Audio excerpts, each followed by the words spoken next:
Hey, good morning. It's Ruben Lowing.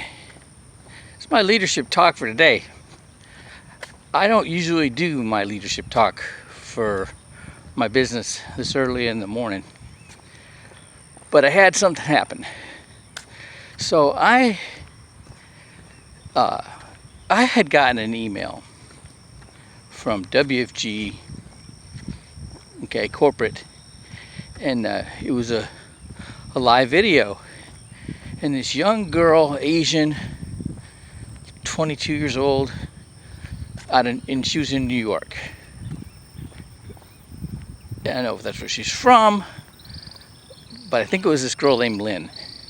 And she 10x'd her business since March. And she had a heavy accent. It was really hard for me to understand her, other than she was excited. And what she did was she created a culture around the Zoom. They created a Zoom culture. So first thing in the morning, they do a workout. So I guess somebody's doing calisthenics, one day somebody's leading yoga, one day somebody's doing, boxercise or jazzercise, something like that. And I'm like, well, I've been doing that for a long time, but I hadn't done it on Zoom. And it was, wasn't getting a lot of participation. A couple times, right? Well, I got a participant. So he's one of my associates out of Indiana. And today was his second day working out with me, and I'm tickled. And so when I heard this girl talking about these exercises in the morning, it got me thinking about the SEAL teams. You know why Navy SEALs work out in the morning?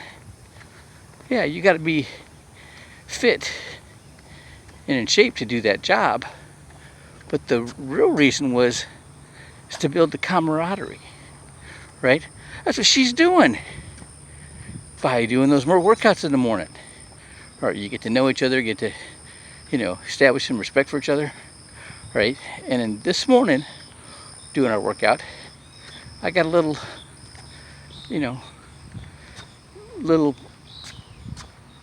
business promotion, little business leadership going on with my associate. He needs to get his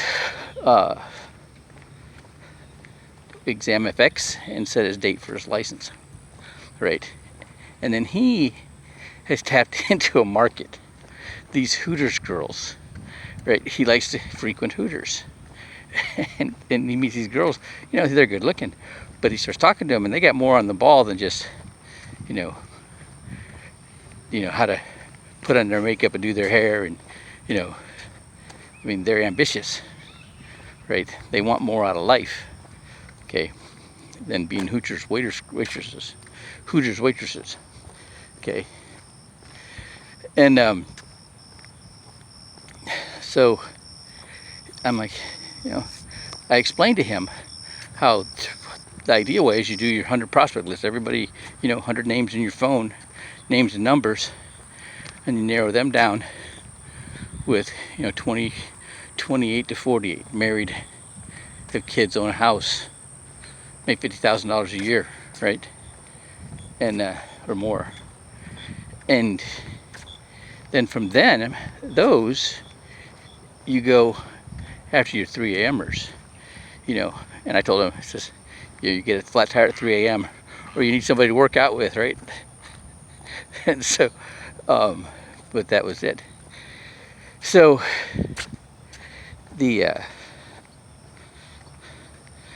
got this counter. It's in this counter and the blue book in PDF. All right, it's ingenious. So I used to be a venture capital broker, and we would send out the prospectus or a promotional package with the prospectus, and out to the clients. And I was closing like 1 in 12, which is like the industry standard. And That's expensive, sending out 12 packages on a project, and you only closing one. That's not real cost effective, right? Well, I was coming on a Saturday, and you couldn't blow me off the phone. You couldn't say anything to me that would hurt my feelings enough to make me hang up on you. If anybody was gonna hang up, it was the other guy. And so then on a Saturday, there was this lady named Alice. She's older than me, but she kept herself up for an older lady. She's from Texas or Georgia. She's from Georgia. Had a heavy accent, southern accent. And she hears me arguing with this guy, and she pulls out our employee manual, and it says a 3 strikes rule. And she says, 3 strikes are if somebody's uncontrollable. Now I've changed that word to uncooperative. Okay, they don't give you their social security number. They don't tell you where their money is. They won't let you talk to the spouse. They won't schedule a follow-up, right? They get 2 strikes. 3 strikes, you're out. They're a doctor, lawyer, teacher, engineer. They get 1 strike because they think they're smarter than you are. If they have a foreign accent, nothing against anybody from another country, as an American, we have a trust factor to overcome. Okay, they get 1 strike. 1 strike's okay. It's when they add up, And she says, if somebody gets on this first one, they get 2 strikes.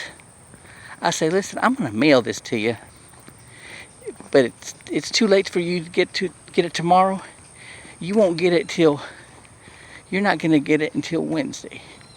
But if you don't get it on Wednesday, you call me and I'll track it. And then she wouldn't send it. So I started doing that strategy for a while. And it didn't take very long. I'm like, you know what? I ain't messing with that. I didn't like doing that. Saying I'm going to do something and not doing it, I don't like that. It just rubs me wrong. But as soon as I got uncooperative, I'd do a subtle takeaway and ask for a referral. And, oh my gosh, my first referral, the lady referred me to her boss. He did $30,000, so I let her in for half a unit, $5,000.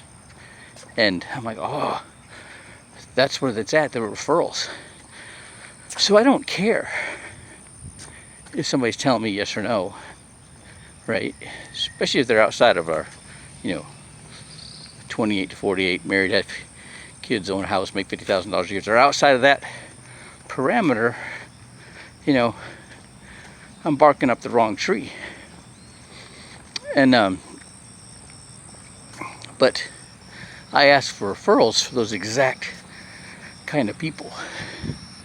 Family, friends, neighbors, your kids' friends, parents, people that you work with. I put their mind where people are. Right? Learned that from Ron Weinberg. Ron Weinberg has some golden customer service, marketing advice for the mortgage real estate professionals that is perfect for the financial services, but he can't wrap his brain around that. It's no different than mortgages and real estate or accounting, except we're doing something different. We're helping them to their desired outcome, the desired, mapping out their life plan, their end game, right? When you can make that transition from accounting, bookkeeping, mortgages, and real estate with this business, you've hit the trifecta, right? And you really are helping people.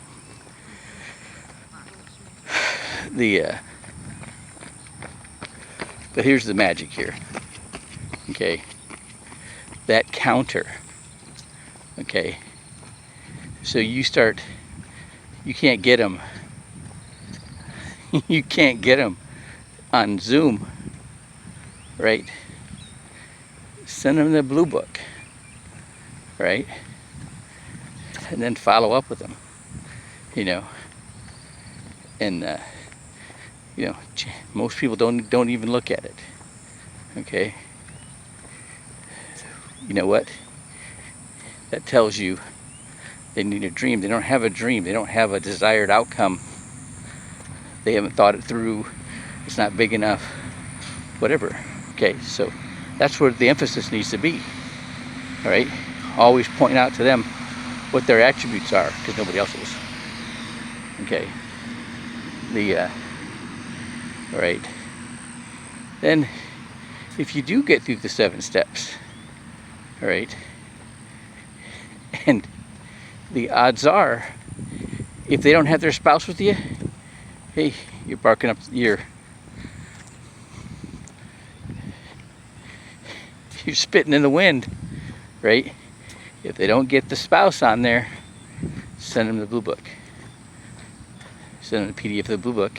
Have them go over with their spouse, right? Then follow up with them and see if you can't get them both on there. That's what's been killing me. One-legged appointments on Zoom, right? But that's how you do it. Okay. Send them the blue book. Tell them to go over with their spouse. Okay. They got nothing to be ashamed of, man. Our curriculum has been adopted by Harvard Business School, Columbia Business School, the Oracle and FBI and the FBI. All right. Yeah. You can't touch this. Right. All right. That's it. You the counter with the blue book and PDF and understanding. If it's not a 2-legged appointment, then what'll happen is when you do a 1-legged appointment, they try to go back. It just happened to me. They try to go and explain it to their spouse, and they can't explain it like you do, and they don't get the results that they want, and bam, right away, all their enthusiasm, everything they saw just vanishes. Right? They lose it all. So, knowing that, you don't get both of them. You don't do the 7 step. You send them the blue book to go over with their spouse, and you follow up, and then finally, you know, I understand you don't have a hard time. You can't explain that like I do. Why don't you just get her on a Zoom, and I'll go over it with both of you. All right. Solve my problem. Have a good day.